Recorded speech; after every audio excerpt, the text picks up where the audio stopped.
नारायणं सूत्रभाष्यकृतौ वन्दे भगवन्तौ पुनः पुनः।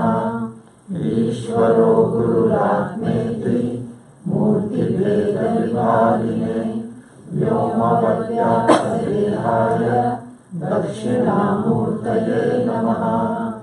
ऋकारस्त्वन्धकारो वै ऋकारस्तन्निवर्तकः अन्धकारनिरोधित्वात् गुरुरित्यभिधीयते। सदाशिवसमारम्भाम् शङ्कराचार्यमध्यमाम् अस्मदाचार्यपर्यन्ताम् वन्दे गुरुपरम्पराम्। ॐ शन्नो मित्रः शं वरुणः शन्नो भवद्वर्यमा शन्न इन्द्रो बृहस्पतिः शन्नो विष्णुरुक्रमः। नमो ब्रह्मणे नमस्ते वायो त्वमेव प्रत्यक्षं ब्रह्मासि त्वमेव प्रत्यक्षं ब्रह्म वदिष्यामि ऋतं वदिष्यामि सत्यं वदिष्यामि तन्मामवतु तद्वक्तारमवतु अवतु माम् अवतु वक्तारम्। ॐ शान्ति शान्ति शान्तिः। सहनाववतु सहनौ भुनक्तु सह वीर्यं करवावहै तेजस्विनावधीतमस्तु मा विद्विषावहै। ॐ शान्ति शान्ति शान्तिः। यश्छन्दसां वृषभो विश्वरूपः छन्दोभ्योऽध्यमृता आक्षं बभूव समेन्द्रो मेधया शृणोतु अमृतस्य देवधारणो भूयासम् शरीरं मे विचक्षणम् जिह्वा मे मधुमत्तमा कर्णाभ्यां भूरि विश्रुवम् ब्रह्मणः कोशोऽसि मेधया पीतः श्रुतं मे गोपाय। ॐ शान्ति शान्ति शान्तिः। अहं वृक्षस्य रेरिव कीर्तिः पृष्ठं गिरेरिव ऊर्ध्वपवित्रो वाजिनीव स्वमितमस्मि द्रविणगुं सवर्चसं सुमेधा अमृतोक्षितः इति त्रिशङ्कोर्वेदानुवचनम्। ॐ शान्ति शान्ति शान्तिः। ॐ पूर्णमदः पूर्णमिदं पूर्णात् पूर्णमुदच्यते पूर्णस्य पूर्णमादाय पूर्णमेवावशिष्यते। ॐ शान्ति शान्ति शान्तिः।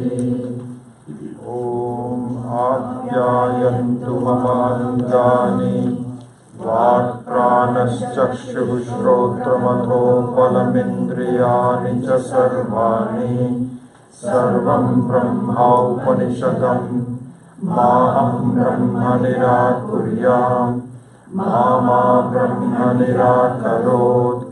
अनिराकरणमस्तु अनिराकरणं मे अस्तु तदात्मनि निरतेय उपनिषत्सु धर्मास्ते मयि सन्तु ते मयि सन्तु। ॐ शान्ति शान्ति शान्तिः। वाङ् मे मनसि प्रतिष्ठिता मनो मे वाचि प्रतिष्ठितम् आविराविर्महेधि वेदस्य महानीः स्तः अनन्ये मा प्रहासीः अनेनादितेन अहोरात्रान् सन्दधामि ऋतं वदिष्यामि satyam vadishyami tanmavavatu tadvaktaramavatu avatu mam avatu vaktaram Om Shanti Shanti Shanti Bhadranno Apivataya Manaha Om Shanti Shanti Shanti Bhadran Karnebhiः Shrunuyama Devaः Bhadram Pashyema Akshaviryajatraः Sthiरैरङ्गैस्तुष्टुवागुंसस्तनूभिः व्यशेम देवहितं यदायुः स्वस्ति न इन्द्रो वृद्धश्रवाः स्वस्ति नः पूषा विश्ववेदाः स्वस्ति नस्तार्क्ष्यो अरिष्टनेमिः स्वस्ति no बृहस्पतिर्दधातु Om Shanti Shanti Shanti Yo Brahmanam Vidadhati Purvam Yo Vai Vedanscha Prahinoti Tasmai Tam Hadevamadma Buddhi Prakasham Mumukshurvai Sharanamaham Prapadye Om Shanti Shanti Shanti Nantah pragyam na bahishpragyam No bhayatah pragyam na pragyanaganam Na pragyam na pragyam Adrishtam avyavaharyam Agrahyam alakshanam Achintyam avyapadeshyam Ekatma pratyayasaram Prapanchopashamam Shantam Shivam Advaitam Chaturtham Manyante Sa Atma Sa Vigneyaha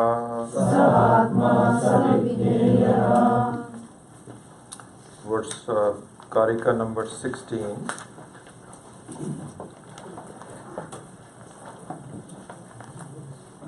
Anadi Mayaya Suptaha Yada Jivaha Prabudhyate Ajam Annitram Aswapnam Advaitam Buddhyate Tada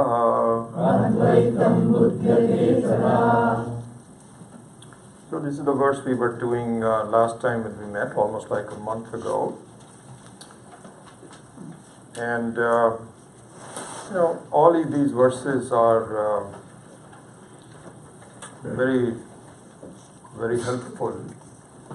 But there are some verses that Swami Maheshananji has spent a lot of time commenting on, explaining, revealing. And this is one of those, this one and the next one. So both of them he has given like about 30 pages of commentary. He first does a complete review without Shankara Bhashya. And then he repeats the whole review with Shankara Bhashya. And so so far we have not done the review with Shankara Bhashya because that's much more intense and will take a long time, and so I may not really do all of it just as in the time period that we have. But anyway, it's a very thorough analysis, a very wonderful analysis.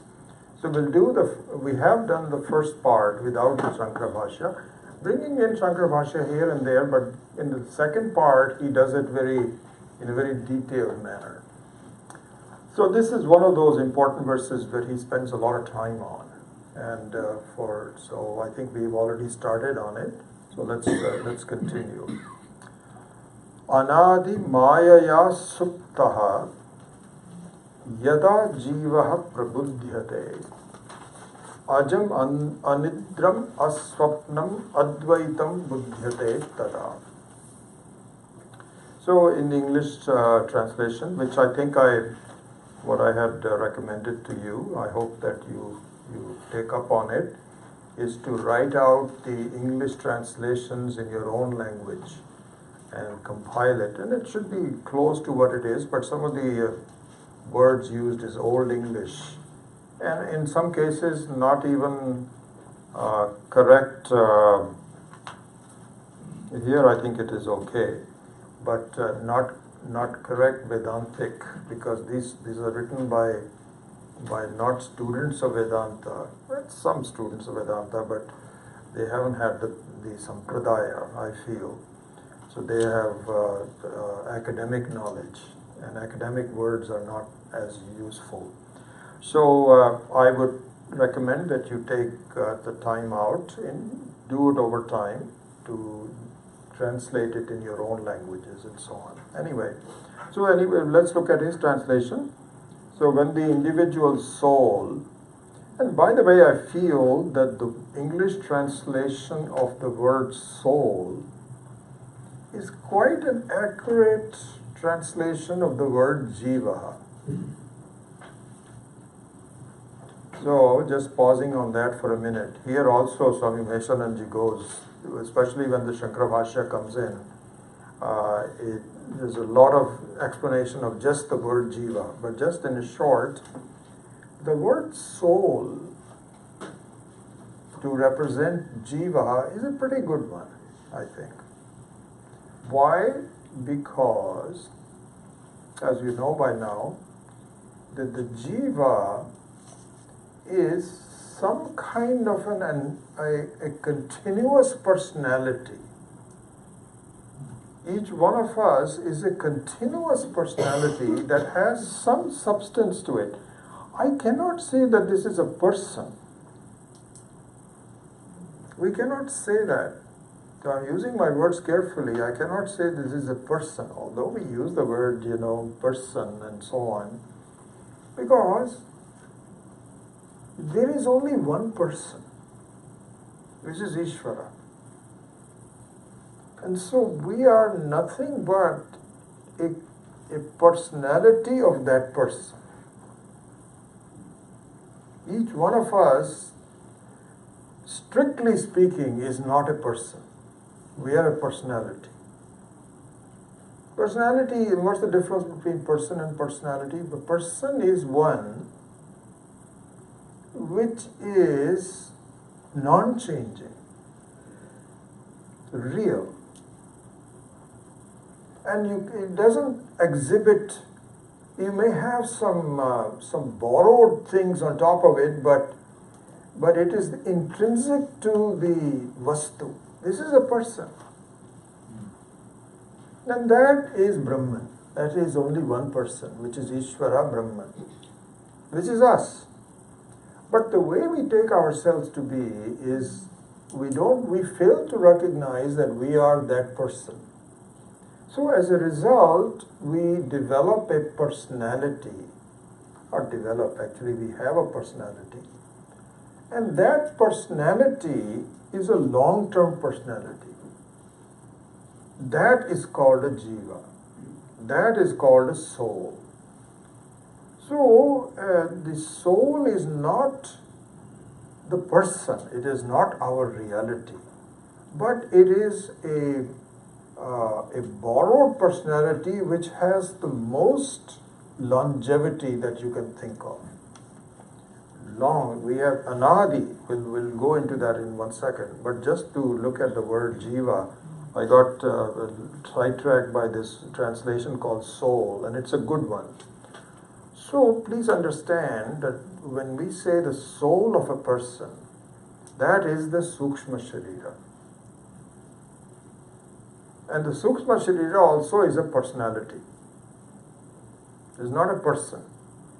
These are properties. Personality means some properties. some outward appearance, some unique way of expressing yourself. That's what a personality means. And so yes, we are a soul, and the soul maintains its identity forever until it understands that the understanding of the soulness is really non-different from Brahman.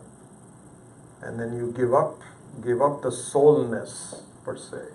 And that is the objective of each one of us over long periods of time. But anyway, so this is what a jiva is. When we say jiva, it's a good translation to say soul.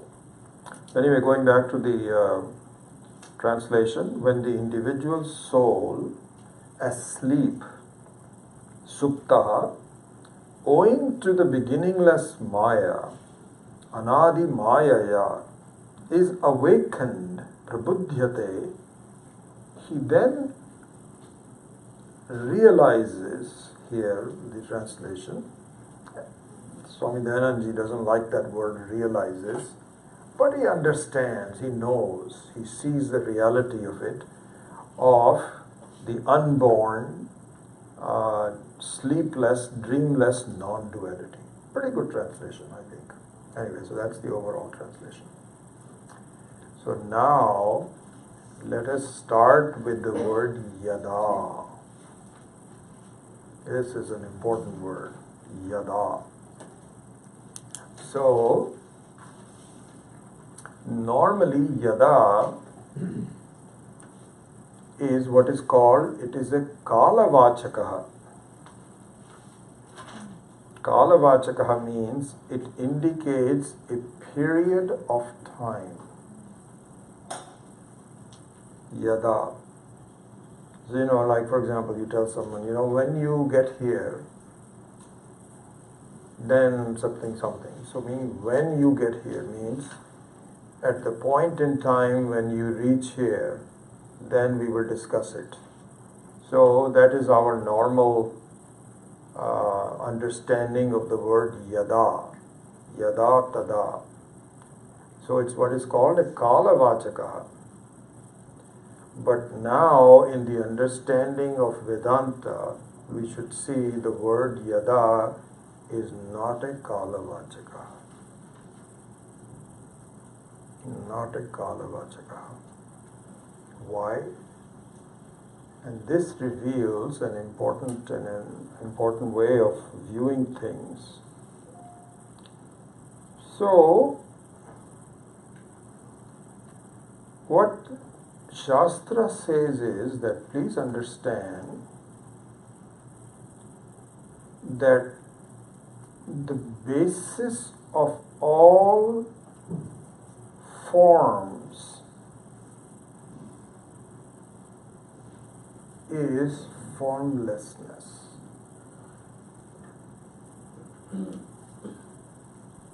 Basis of all forms. So the basis of all forms is not nothingness. There's a big difference. When you say that there is no form, because the form is of something. When you say this form, the form cannot come out of nothingness. It must have a basis on something. And so there you can peel the onion. You can say the body is held together by the constituents. So Annamaya Kosha is held together by Pranamaya Kosha. Then Manomaya Kosha. So you can peel the onion and say the basis of the outer form is the inner form. And the basis of the inner form is some more inner forms. Like that it is, which we will actually do sometime soon. We have done it also. Panchakosha, Taittiriya, we did a lot of that, and we will repeat it again. But going back to the central thesis that we must really understand very clearly, this is what the Shastra says that the basis of form and the basis of cause is formlessness, causelessness. And so, in the very simple example of the golden ornaments, the basis of all the ornaments is not nothingness. It is the very content which the form is made out of. Gold in some cases, it could be metal, some other metal, and so on. So also, therefore, so this is a very interesting approach we have to take. And the interesting thing is that our mind resists it. So if you look at ourselves as a jiva, which means a form, which means a personality. That's what it is. So now, the basis of my personality is the person. And the person is formless. It is conscious and it has no form. Satyam Jnanam Anantam. And the mind resists it. Resists it in the sense that my mind is not yet been made subtle enough to allow me to investigate this boundary. I'm only dealing with gross things. Swami Meshananji also pointed this out. He says, supposing you have a person who comes into a shop and he wants to just buy some vegetables to cook, he or she. Okay, and then in the shop there is a scientist sitting there, and the scientist is a very evolved scientist. He does a lot of quantum mechanics and so on, not just a simple person. And so, if this guy that comes in to buy vegetables, he understands the transactions of a vegetable. Hey, how much does it weigh? Okay, I want 2 pounds of this. Okay, make it 2.5 pounds, 2.5 pounds. Like that you can do. But if you start talking to the scientist in that shop about quantum mechanics, this person says, I don't understand what you're talking about. All I'm doing is just transacting for my vegetables, that's all. So, it's possible for someone to understand quantum mechanics, the subtlety of it, but you have to prepare your mind. This person says, listen, I am not really studying any of this, and I don't have the time and I don't have the inclination, so I can't discuss this with you. You talk about quantum mechanics with someone else. Very similar to that is our case in our life. So the jiva is only dealing with gross things. What did you do today? Oh, we went there. Was it fun? Yeah, it was a lot of fun. But I think the next time, these are the kind of things we transact. How's your health? And how's your family doing? These are like buying vegetables, really, very gross. And this is fine, you need to do just to support yourself. But all of a sudden, when you are saying that the basis of all forms is formlessness, my mind collapses. We hear words, but we say, well, I don't know. How can that be?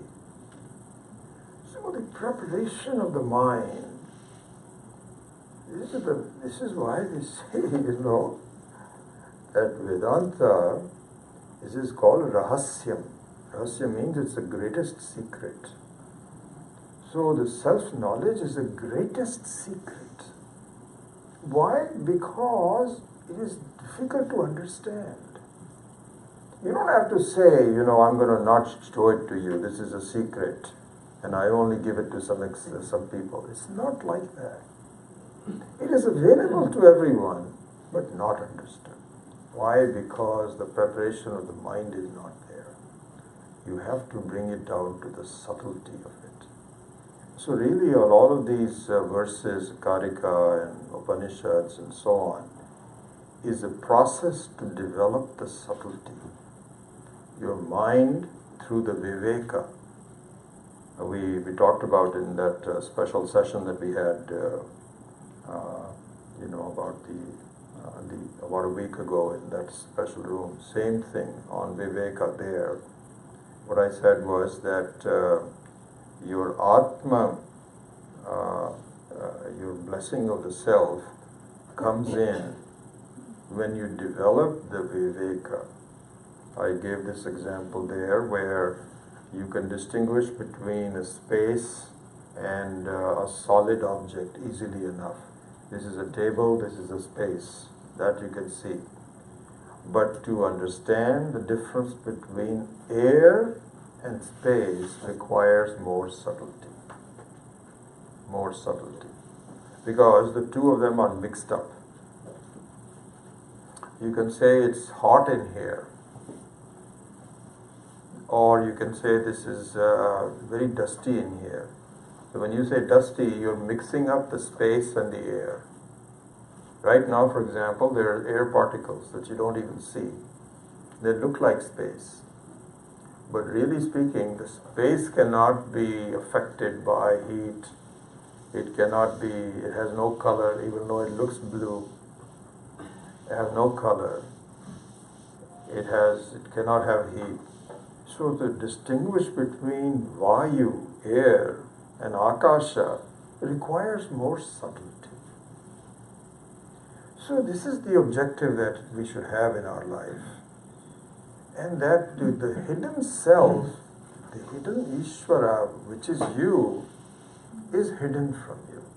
Why is it hidden from you? Because I don't have the ability to distinguish between Atma and Anatma. All Anatmas have some form. Atma has no form. So anyway, going back to Yada. So the Yada here means, my understanding of Yada is it is a Kalavachakaha. It is a point in time. It's a point in time. So time has a form. It has a form. And it has two forms, two aspects of the form. One is an objective time and one is a subjective time. So the objective time, yes, there's a clicking of the clock. There's an atomic clock which is very accurate and we can measure it. Click, click, click. That's the objective time. But the perception of time is the subjective time, where we have an idea of whether it is, when you're having, they say when you're having fun, time passes very quickly. Is this true? Say it's already, is it time to go now? No, you cannot. Or if it is your Swami Dayanand used to say that, he says, supposing your punishment is to stand on a hot plate with bare feet for 1 minute. He says, ask this guy, how long was it? You cannot believe how long that perception will be. So there is a subjective time. Okay. Now both the objective and the subjective time are Kalavachakaha. Both of them. when in fact the nature of you is timelessness.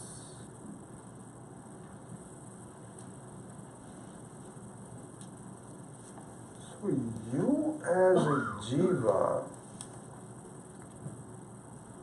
is a point in time. It is within the time coordinates as a jiva. And it's further compounded by the fact that the jiva takes up a body to exhaust the various karmas, the desires that we have. This is how we take up a life. We take up a life because I have certain things that I want to fulfill. And so you take up a body, and that's even more specific kalavachaka. This is where your parents can say yes. Hey, this is so interesting. Just recently, my granddaughter just had a birthday. And so we were saying, okay, happy birthday. He says, not yet. I was born at 11 o'clock. Wait for a few hours. Oh my gosh. We didn't know about this when we were born. Nowadays, they are very specific. 11:42, the baby comes out. So that's what she thinks is that this is a kalavachaka. Or when the fetus is conceived. A lot of people think that is what the life should be. Yeah, and that's fine. But jiva is a point in time.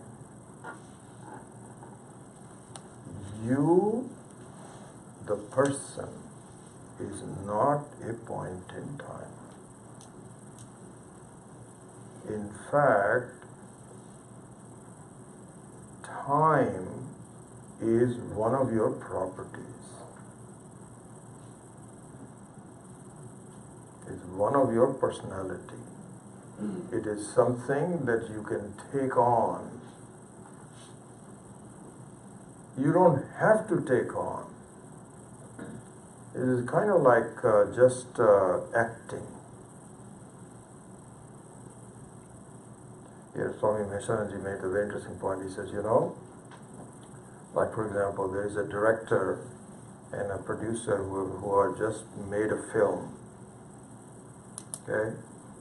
And when they made the film, they are now ready to release it. So they're working with the editor to see whether should we cut out some things and so on. So they are saying they are in a viewing room. So especially the director and the editor. The producer is the one who gave the money. He is not that involved with the technical thing. So what the director says is, he says, okay, show me the time when the hero beat up the villain. Go back to that scene. So the person goes back and he says, okay, go a little bit before that. About 5 minutes before that. How did this dispute start? Show me that one. I want to see that. So this person goes back and so on and so forth. And so this is a time, the very thinking of that person is, show me the sequence of when it happens. So then I can decide what to cut out, how much to keep. And so this is what is called a kalavachaka within the film. Within the film. And so, for example, even when we are seeing a film, we are very cognizant of the time. Oh, this was there for a long time. And then they create the scene in such a way that it looks like you had a long time ago, all within 15 minutes. And so the film time is just an imposition on this outside time. And the outside time that you and I are experiencing is something like that. So it is an assumption. Show me, for example, this is what the children say. Tell me about when I was born. How big was I? Was I a cuddly baby? And the mom says, yeah, but no mom will say you were not cuddly. So they all say, oh, you were the cutest baby ever. So all this discussion about baby and cuddly and so on and so forth is all kalavachaka. Atma is not kalavachaka. And so, really speaking, so now I can summarize this, I can go on for more time, but we need to proceed. I can summarize that when the Karika says, Anadi Mayaya Suktaha Yada Jivaha Prabuddhyate. Yada Jiva Prabuddhyate, it is not meant as a kalavachaka. It's not like saying when the Jiva, at the point of time when the Jiva realizes the Atma, when that happens, no. Then what if it is not a point in time? It means when the Jiva understands that there is no point in time that affects me. I am unaffected by time. I am, in fact, I can say, I am a timeless reality that is capable of manifesting itself in a particular form from time to time. This is the understanding. So, yada represents a form of understanding. At this point, I was asleep to the fact that I am timeless. Look at this. This is an interesting thing. We are asleep to, in other words, we are not privy to understanding that we are timeless. We are timeless. But at some point in time, we will understand that we are timeless. Until then, we are time-bound.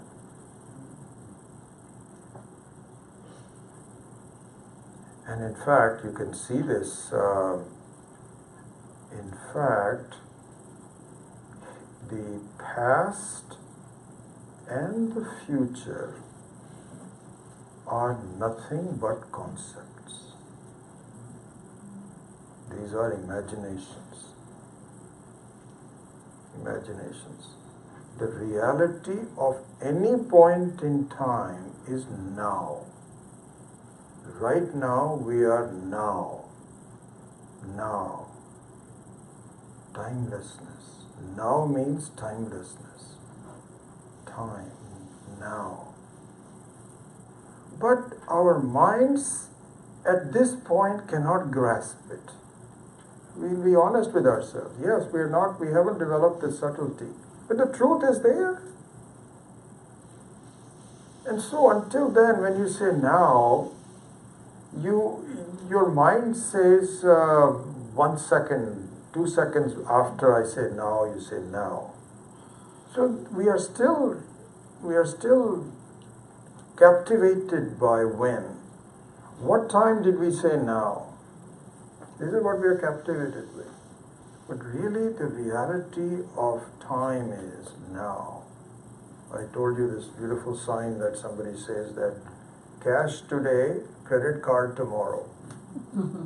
So the person says, okay, well, I don't have any cash, so I'll come back tomorrow. Next day he comes in, he's same thing. Cash today, credit card tomorrow. And the person says, well, I'm telling you the truth.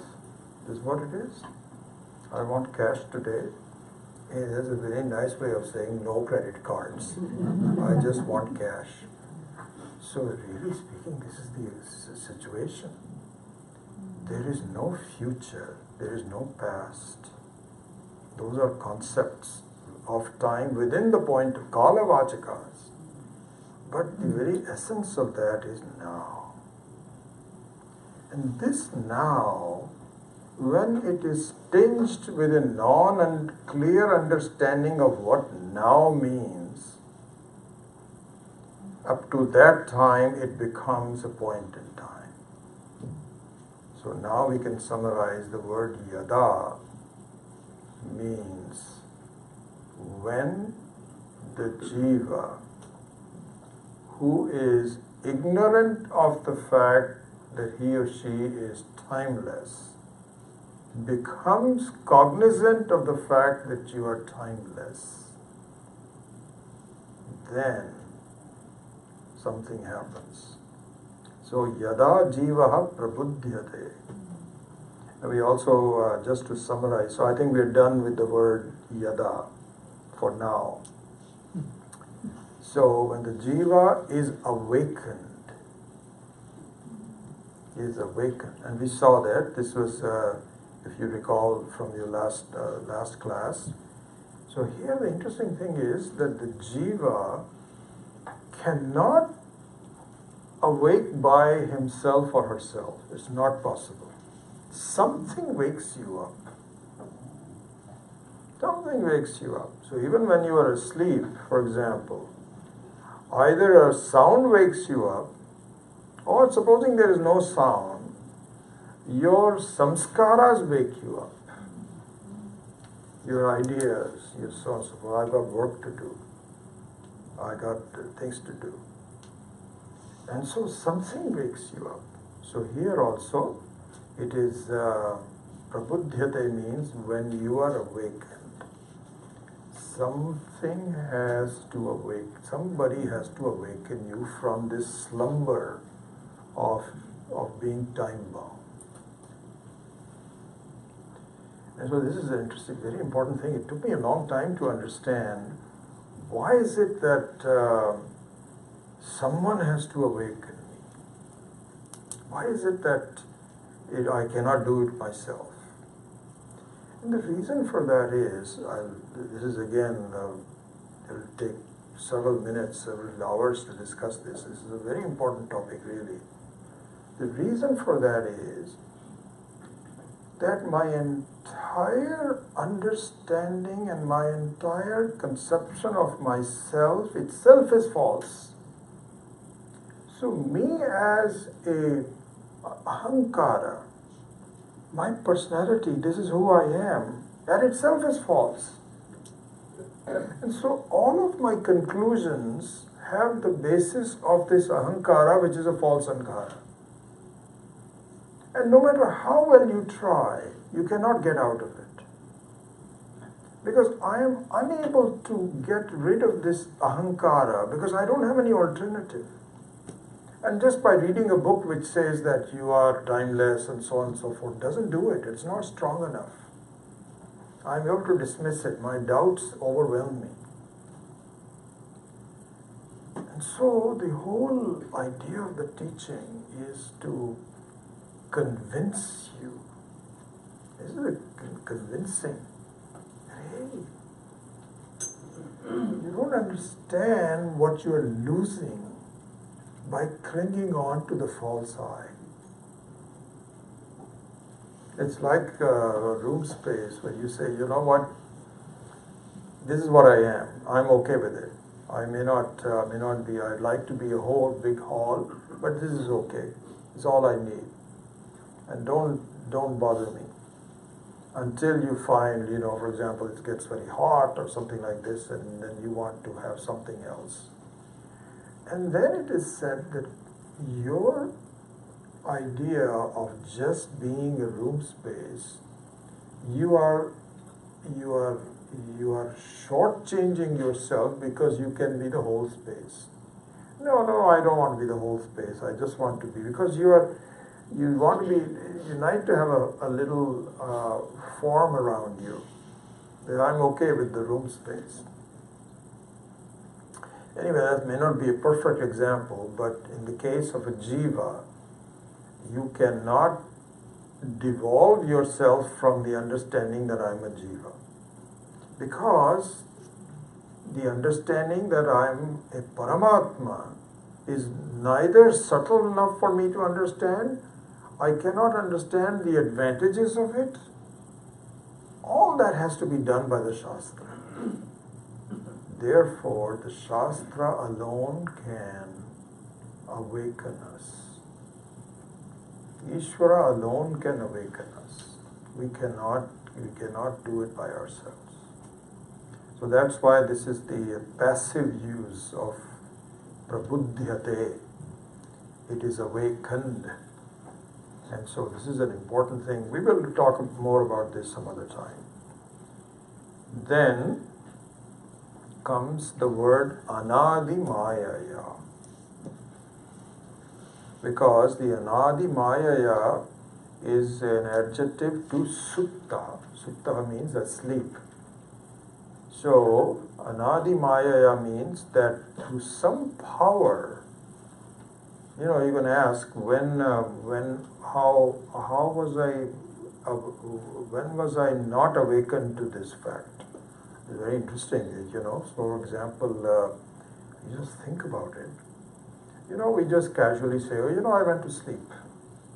As though sleep is just a small, no big deal. I just close my eyes. No.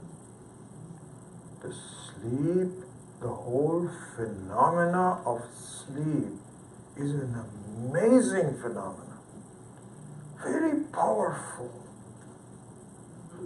Imagine how powerful it is that it completely negates your samsara. My goodness. It's not like closing your eyes. Right now you say close your eyes. Your samsaras are still there with you. You still have a lot of worries, this, that, or the other, so on and so forth. Why? Because the ahankara is there. As long as the ahankara is there, then the rest of the thing also follows it. It's all part of the same bailiwick. Sleep, on the other hand, eliminates your ahankara. My goodness. It's not an ordinary thing. It's not an ordinary thing. How you can actually, just look at it. Supposing you're badly injured, you're in great pain. No matter, doesn't matter. You're asleep. Supposing you had a big tragedy in your life, somebody close to you has died. Doesn't matter. Sleep says, no problem, I'll swallow it. Not an ordinary thing. In fact, sleep is a very powerful exhibition of the Maya Shakti. Very powerful. We experience why it is so powerful is because it convinces me that the samsara is not real. Because if the samsara was real, I will never be devoid of it. Oh, what a beautiful thing. No matter what your problems are. And even if you are on the positive side also, supposing you are, I think I told you this story. There's a friend of mine in the 70s and 80s. He was one of the first Indian to make it very big. Nowadays there are billionaires all over the place. What a change. But Jaggi Tandon, at that time the computer friend of mine, he was a big shot. The president of US used to invite him as the first Indian to make it, so huge guy. And I remember talking to him and he was saying, Vijay, I am so happy. I have done so well, I cannot believe. I know these it's very small. You have to, I agree. This is one of the unpleasant things we found out, that it's not as big as it. Yeah, it's very small, so it doesn't surprise me that these things fall. No problems. So Jaggi used to tell me, he says, Vijay, I am having so much fun that I hate to go to sleep. I used to wonder, why sleep is the most fun. But he liked the fact that he would get up in the morning and then everybody would say, "Sir," and it's funny things, I tell you what. This is in the 70s, 80s. So he says that he made a big factory and there were a lot of people and so on and so forth. So he invited his some of his uncles from Punjab to go and visit him. So when they came there, they saw that 90% of the people working in the factories were white Westerners. So they said, "These white Westerners are working for you?" So at first he says he didn't quite understand that. So they were just so surprised that how can an Indian guy, dark and so on and so forth, he is reigning supreme, and these other people are saying, "Sir, what else you want me to do?" This was anyway, so this is the kind of fun that he was having. So he says, "You know what, I sleep the minimum number. As at 1 o'clock finally I hate to go to sleep, and the first thing in the morning I get up, I just start to." So the sleep can hide even positive experiences. He doesn't realize that the sleep itself is a very positive experience.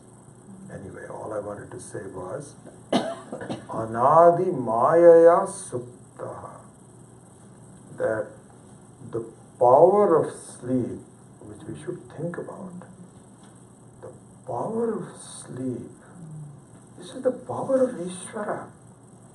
The power of Ishvara in the form of a Maya, where it gives you a hint that no matter how big your problems are, it is mithya. Complete mithya. And really just for a short time, you are one with Ishvara. Why? Because your ahankara is not there. So this is a small sample which gives you, this is what is called a chinna. It's a sign. Lingam. Yeah, that's the word I was looking for. You know, when you say Shiva Lingam. So the lingam means an example of the freedom, the example of timelessness. Just look at it. Example of timelessness is given to us. Because otherwise we'll say, no, this is all theoretical stuff, that the content of time is timelessness. You're just talking, there's no reality to it. There is a reality to it. Every night we ignore it because we have not had the Shastra point out. And so all we need to do is to understand it. It'll be done. So how are we, how are we asleep to this fact? Anadi Mayaya, the very power of Maya. And when was I, so this is another thing that we should be very clear about. So one of the things that we should think about and be clear about is that my objective is to understand the timelessness of myself. That I am timeless. And I see it, it's pratyaksha now. The now doesn't change. But I don't grasp it yet because I've got all these doubts in my mind. I remember when we had this 2.5-year course with Swamiji in Piercy, and Swamiji was giving us the final discourse to all the graduates at Piercy. I remember his words very clearly. He says, And this is true. He could read our minds, so to speak. He could say, I'm sure you're asking, what do you do now? Because at that time we had been so intensely studying this full time, and so we had a good understanding of the whole thing. And so he says, you must be asking yourself, what do I do now? Your doubts. And we all wrote it down. All it is to clear our doubts. Okay, that's it. But what does it mean? Is really, it's a lifetime. I remember reading a biography of Ramana Maharshi, and a long time ago. And this is where I was just reflecting on it the other day. This is how our ego got into the way. In my own life also, I remember reading this biography of Ramana Maharshi, and the author was saying that what takes people many lifetimes, not only one life, to clear their doubts, Ramana Maharshi did that in a matter of weeks, months.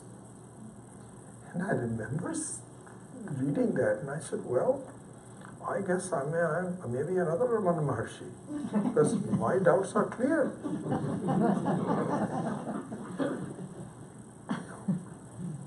And for a long time I was walking around like this, I know so much.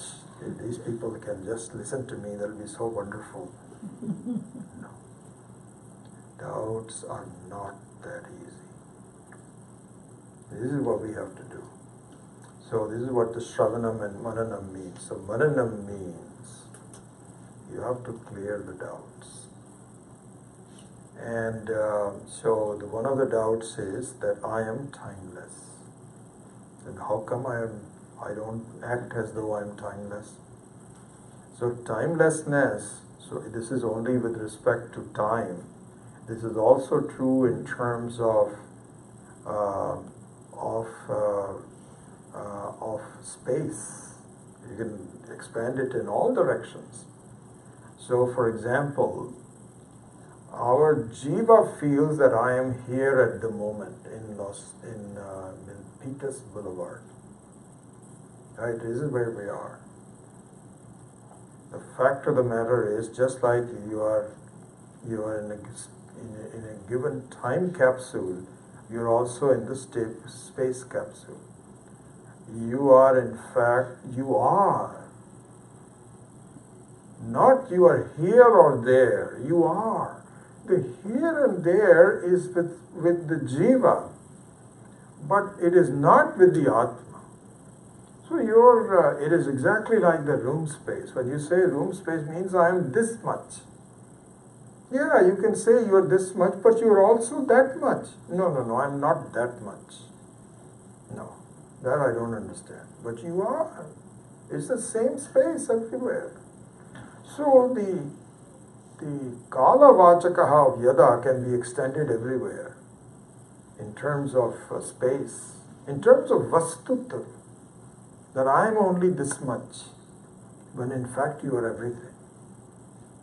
And why don't I understand it? Because my doubts have to be cleared systematically with study, by making my mind subtler and subtler.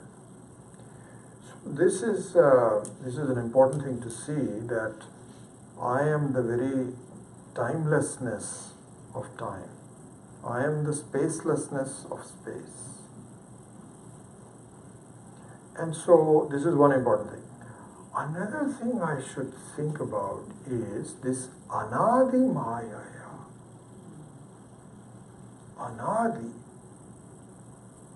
Anadi means, so this is just, I'm now running out of time, so I will try to wrap it up a little bit before we go further. Again, the word anadi, adi means the beginning. Adi means the beginning. So anadi means non-beginning. So those two are very, very similar, yada and adi. Because my thinking is, um, when did I come about? And of course, in terms of your manifestation in this life, you can only think in terms of if a space of time. When was I born? But even if suppose now we extend it to what I said earlier, that you are a soul which transcends many lives. You are a basic soul. Again, the same question would be, when did that soul come about? When did it happen? And what is the origin of it? Because everything has an origin. Because you and I are here because of our parents. The parents were there because of their parents. So they all have some dependency, some originality. So that question also remains. Same analysis for the Maya. Maya, which is Ishvara's Shakti, has always been there. There is no time for it. You cannot say, when did Ishvara's Shakti begin? It is beginningless, originless. It has always been there. So interestingly, you just think about it. We as a soul have always been there. But the only difference is that in the case of a soul, even though we've always been there, we will have an ending by the merger with Atma. Merger means already Atma is with the same, but understanding that I am the Atma. That's all. Otherwise, the Maya Shakti is exactly the same as timelessness. And the Maya Shakti represents itself in hiding the samsara while you're deep sleep, or manifesting the samsara when you have your sense organs active and the ahankara active. So the same Maya Shakti, which is Ishvara Shakti, can be inferred. So this is another thing. The word Shakti. Shakti means power. It's interesting. Swami Maheshananji pointed out very clearly. Shakti is never pratyaksha. Pratyaksha means you cannot see it. You see the power by its manifestation. You don't see the power itself. I remember Swami Tattvavedhanandaji was talking about it one time, that he was, I think I've told you this before, that he was invited to some dance performance by a person, and he was supposed to give a discourse on Vedanta along with the dance performance. So he went there to somebody's house, and he was, and he was wearing, of course, he's a Swami, so everybody gave great respect to him and so on, at the dinner table. And he was talking to a few people on the table, and so one of the people was kind of like a short, thin, not very impressive person. He was just sitting quietly and talking to Swamiji and so on. And then after the discourse was over, then the dance performance started. It was the same person who was sitting on the table with him. Swamiji says, I was so amazed at his power of dancing, how precise he was, his knowledge of the classics dancing. And he says it was, what a powerful person he is. But the power cannot be appreciated until it is manifest. It's simple. Sometimes people look like they're simple people. They are great scientists inside. The power of knowledge, the power of expression, and so on and so forth. Maya is the same way. Maya is the most powerful Shakti of Ishvara. And you cannot see it. Where is Maya? I want to see Maya. My daughter-in-law's name is Maya. You could see her if you want to. Not the real Maya. You cannot see it. But you can see it from the power of the manifestation. And so it has always been there. You cannot say when did it start. It's like saying when did Ishvara start. Ishvara is. You and I also have always been there in one form or the other. So that's what it is. Anadi mayaya suptaha yada jivaha prabudyate. Then what happens? We will see that in the next class. Ajam anidram aswapnam advaitam buddhyate tada. So I think we need some time to set up also for the puja, but I'll stop a little bit early. But I can still have time for some questions.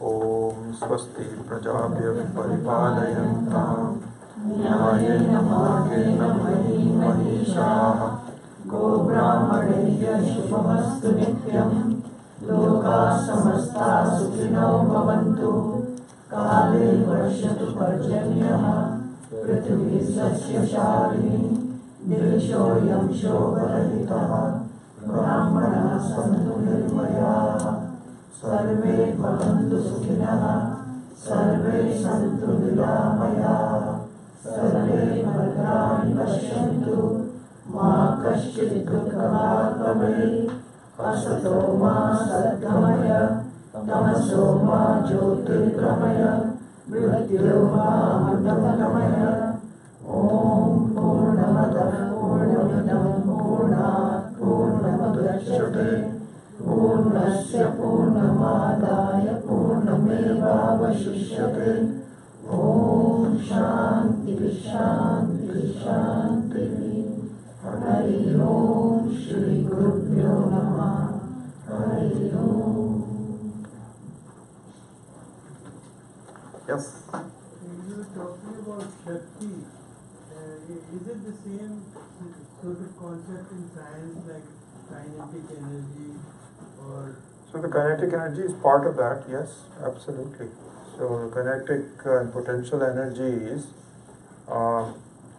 both manifest in certain forms, and you can infer from their manifestation that there is some basic, like for example, the power of an atom is just always just an amazing thing for me.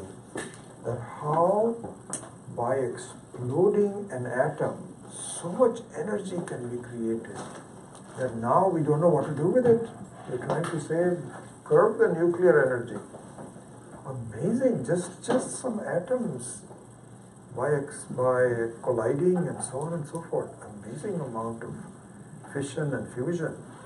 So yeah, kinetic energy and all these kinds of energies are also part of the Maya Shakti.